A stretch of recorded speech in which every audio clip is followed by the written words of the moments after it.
Hello, everyone. Thank you for tuning into the Creative Council. My name is Natasha, and today we're going to be discussing the topic of pastel colors and what they can represent in a dream. So when you think about a pastel color, it is a color that is not as vibrant. It's washed out, or it's lighter, it's softer, right? So it can be a representation of gentleness, innocence, a fresh beginning, newness, or even hope coming to life, like fresh hope coming to life, because like I said, it's a color that hasn't really transitioned into its vibrancy yet. So that can be a representation of it as well.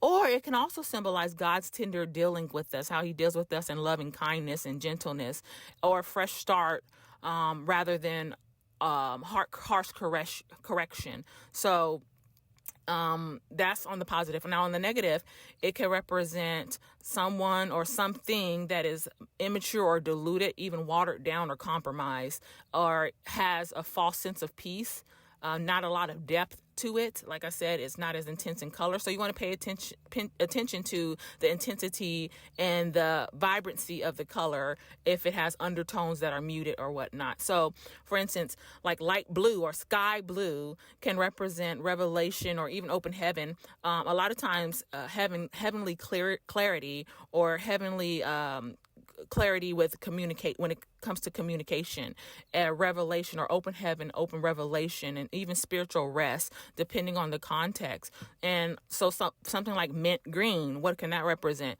Well, when you think about it, it is green, so that can be a representation of something that is fresh or new growth, even healing or a refreshing that's coming in a new beginning. But on the negative, it could be immaturity or a false sense of healing without really maturing. Because when you think about, or going deep, when you think about like plants, when you pull them up, if they're young and tender, they have those minty kind of light green roots without depth. So that's kind of a little correlation there, but it could represent a couple of different things. You want to just always seek the Lord, but this is just some things that they can represent. Now, what about peach? Well, peach is orange, but it is a lighter orange. So when you think about orange, or when you look at the color orange, it's warmth. It could represent warmth. It could represent emotional maturity. It can also represent a fresh, joyful start or hope rising. When you like think about the sun rays or the soft, warm sun or the dawning of a new day. So that's something that peach can represent. Now, what about lavender? So lavender is purple, but it is soft, right? So that suggests tenderness or newness in the phase of stepping into authority, because when you think about purple, it has to do with royalty, it has to do with authority.